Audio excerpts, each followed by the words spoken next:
Գյորջյան Կասկադ 60 ամիս փուլային վճարում բազմաթիվ առավելություններ։ Ազգային ժողովի պետաիրավական հարցերի մշտական հանձնաժողովի հարգելի գործընկերներ, հարգելի պատգամավորներ, լրագրողներ, քաղաքացիներ, 4-րդ անգամ է պատիվ ունեմ ձեզ ներկայացնելու Հայաստանի Հանրապետության դատախազության գործունեության տարեկան հաղորդումը։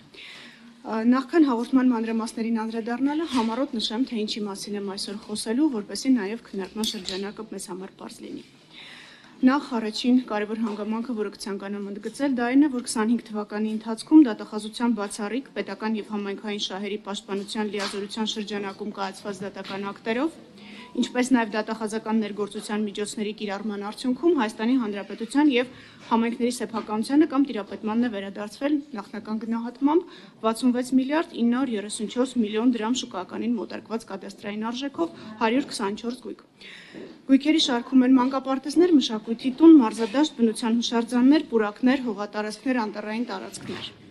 25 թվականին օրինական ուժի մեջ է մտել ապօրինի ծագում ունեցող գույքի բռնագանձման գործերով առաջին վճիռը։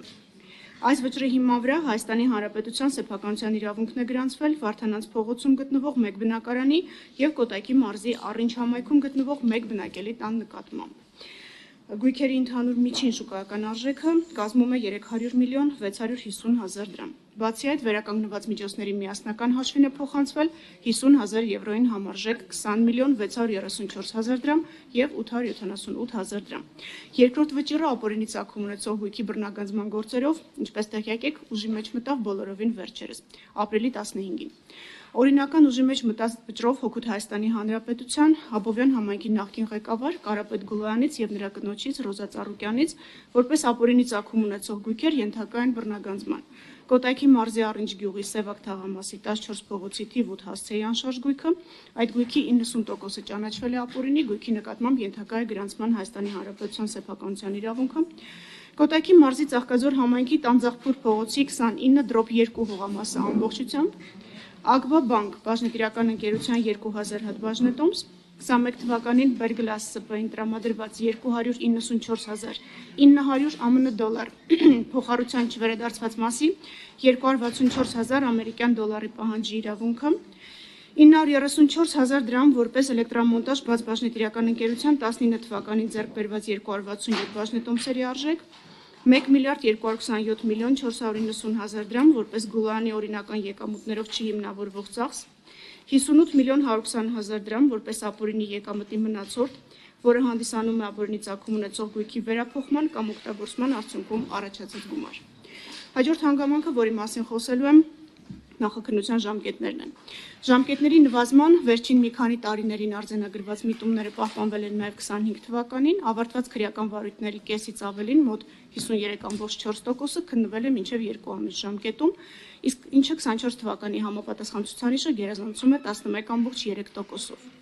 Վերջին 8 տարիների միջինացված ցուցանիշների հետ համեմատ 25 թվականին 2,5%-ով նվազել է կալանքը որպես խափանման միջոց ընտրելու դատարան ներկայացված միջնորդությունների տեսակարար կշիռը մեղադրյալների ընդհանուր թվի համեմատությամբ։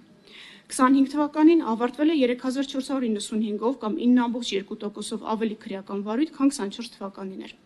Այդ թվում հաստատված մեղադրական եզրակացությամբ դատարան է հանձնվել 2807-ով կամ 23,8%-ով ավելի քրեական վարույթ։ Քրեական վարույթներով գործարկման օրվանից 24 թվականի դեկտեմբերի 5-ից մինչ 25 թվականի դեկտեմբերի 31-ն ընկած ժամանակահատվածում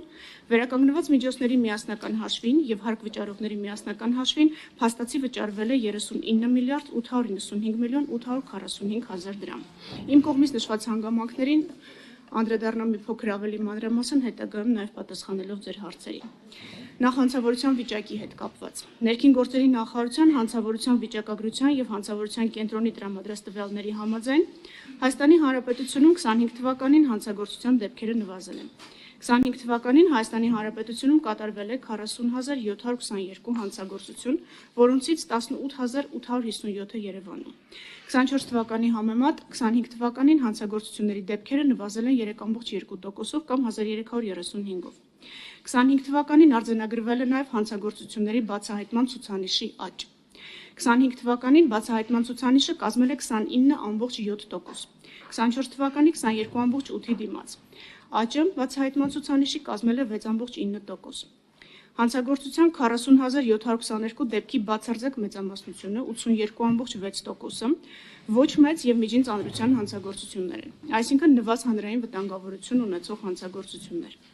24 թվականի համեմատ հանցավորության ընդհանուր ծավալի մեջ արձանագրվել է ծանր եւ առանձնապես ծանր հանցագործությունների տեսակարար կշռի նվազում 0,9%-ով։ 25 թվականին ավարտվել է 41553 քրեական վարույթ, 14608-ը 16194 անձի վերաբերյալ մեղադրական եզրակացությամբ ուղարկվել է դատարան, 61 գործ բժշկական բնույթի հարկադրանքի միջոցներ կիրառելու միջնորդությամբ ուղարկվել է դատարան, 26884-ը կարճվել, որոնցից 16416-ը քրեական դատավարության օրենսգրքի 13-րդ հոդվածի առաջին մասի առաջին կետի հիմքով։ 25 թվականին դատարան ուղարկված քրեական գործերի թիվը գերազանցում է 24 թվականի ցուցանիշը 23,8%-ով, իսկ բացարձակ թվերով 2823 գործ։ 25 թվականի ընթացքում ավարտված քրեական վարույթների 53,4%-ը քննվել է մինչև 2 ամիս ժամկետով, դրա մասին արդեն համառոտ նշեցի, 17,1%-ը մինչև 4 ամիս, 10%-ը մինչև 6 ամիս, 10,5%-ը մինչև 1 տարի, 9%-ը 1 տարուց ավելի ժամկետում։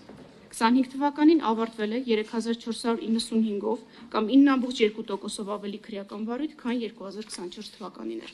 Այդ թվում մեղադրական եզրակացությամբ դատարան է ուղարկվել 2807-ով կամ 23,8%-ով ավելի քրեական վարույթ։ Նախաքննության ժամկետների նվազման վերջին տարիներին արձանագրված միտումը, ինչպես նշեցի, պահպանվել է։ 25 թվականին 6 ամսից ավելի տևել է քննված քրեական վարույթների 19,5%-ի նախաքննությունը, որը 23 թվականի նույն ցուցանիշից պակաս է 4%-ով, իսկ 24 թվականի ցուցանիշից 1,9%-ով։ Ընդ որում 25 թվականին ավարտված քրեական վարույթների կեսից ավելին 53,4%-ը քննվել է մինչև 2 ամիս ժամկետում, ինչը նախորդ տարվա ցուցանիշը գերազանցում է 11,3%-ով։ Քրեական վարույթներով գործարկման օրվանից, ինչպես նշեցի, դեկտեմբերի 5-ից մինչ 25 թվականի դեկտեմբերի 31-ը վերականգնված միջոցների միասնական հաշվին փոխանցվել է 21 միլիարդ 458 միլիոն 58668 դրամ։ Հարկ վճարողի միասնական հաշվին վճարվել է 18 միլիարդ 437 միլիոն 786,846 դրամ։ Հիշեցնեմ, որ այս հաշիվները ստեղծվել էին նպատակ ունենալով քրեական վարույթներով վերականգնված վնասների առանձին հաշվառման կարգ սահմանել եւ դրանք տարանջատել հարկային հանցագործություններով պատճառված վնասների հաշվարկից, ըստ էության երկու առանձին հաշվեհամարներով են կատարվում փաստացի պատճառված վնասների վերականգնումները քրեական վարույթներով եւ այս թվերը փաստացի արդեն Հայաստանի Հանրապետությանը փոխանցված գումարների մասին է խոսքը եւ ոչ թե ապագայում տրված խոստումների։ 25 թվականին դատարաններում քննվել եւ ավարտվել է 10787 քրեական գործ 11457 անձի վերաբերյալ։ 25 թվականին դատարաններում քննվել եւ ավարտվել է 957-ով կամ 9,7%-ով ավելի գործ, քան 24 թվականին։ 25 թվականին դատարաններում քննված եւ ավարտված 11457 անձի վերաբերյալ 10787 քրեական գործից 7998-ը կամ 74,1%-ը եղել է ոչ մեծ ծանրության 836 անձի նկատմամբ, 1771-ը կամ 16,5%-ը միջին ծանրության 2014 անձի նկատմամբ, 885-ը կամ 7,9%-ը ծանր 1115 անձի նկատմամբ, 163-ը կամ 1,5%-ը առանձնապես ծանր 192 անձի նկատմամբ։ Նշված քրեական գործերից 9879-ով դատապարտվել է 10348 անձ։ 25 թվականին ոչ մեծ ծանրության հանցագործությունների համար դատապարտված անձանց թիվը 24 թվականի համեմատ աճել է 1028-ով կամ 15,5%-ով։ Միջին ծանրության հանցագործությունների համար դատապարտվածների թիվը աճել է 147-ով կամ 10,3%-ով։ Ծանր հանցագործությունների համար դատապարտված անձանց թիվը նվազել է 29-ով կամ 2,9%-ով, իսկ առանձնապես ծանր հանցագործությունների համար դատապարտված անձանց թիվը նվազել է 22-ով կամ 14,2%-ով։ Անդրադառնալով կալանքներին նշեմ, որ 2025 թվականին առաջին ատյանի դատարաններ են ներկայացվել մեղադրյալի նկատմամբ կալանքը որպես խափանման միջոց ընտրելու մասին 2559 միջնորդություն, որոնցից ամբողջությամբ բավարարվել է 1566-ը կամ 61%-ը, մասնակի բավարարվել է 672-ը կամ 26%-ը, մերժվել է 321-ը կամ 12%-ը։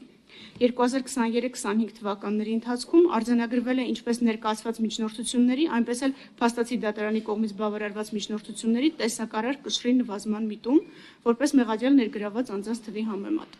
Եթե թվերի վերածենք, վերջին 8 տարիների միջինացված ցուցանիշների համեմատ 25 թվականին 2.5%-ով նվազել է կալանքը որպես խափանման միջոց ընտրելու դատարան ներկայացված միջնորդությունների տեսակարար կշիռը մեղադիալների ընդհանուր թվի համեմատ։ Դատախազությունը 25 թվականին դիմել է երկու մարմնի արդարադատության նախարարին եւ դատավորների ընդհանուր ժողովի էթիկայի եւ կարգապահական հարցերի հանձնաժողովին։ Նշեմ, որ հանձնաժողովին դիմելու պրակտիկա նախկինում դատախազությունը չի ունեցել եւ 25 թվականից սկսած այս պրակտիկան ներդրվել է։ Կոնկրետ գործերով դատավորների նկատմամբ կարգապահական վարույթ հարուցելու վերաբերյալ հաղորդումներով։ 25 թվականի ընթացքում դատավորին կարգապահական պատասխանատվության ենթարկելու վերաբերյալ դատախազության կողմից արդարադատության նախարարին ներկայացվել է 17 հաղորդում, որոնցից 8-ի դեպքում մերժվել է կարգապահական վարույթ հարուցելը, 3-ը դեռևս քննարկման փուլում է, իսկ 6 հաղորդման դեպքում հարուցվել է 6 կարգապահական վարույթ։ Մեկ հաղորդման հիման վրա դատավորների ընդհանուր ժողովի էթիկայի եւ կարգապահական հարցերի հանձնաժողովը միջնորդություն է ներկայացրել բարձրագույն դատական խորհրդին դատավորին կարգապահական պատասխանատվության ենթարկելու վերաբերյալ։ Նշված միջնորդության քննության արդյունքում, հիշեցնեմ, դատախազության հաղորդման հիման վրա էր բարձրագույն դատական խորհրդի կողմից դատավորին հայտարարվել է խիստ նկատողություն։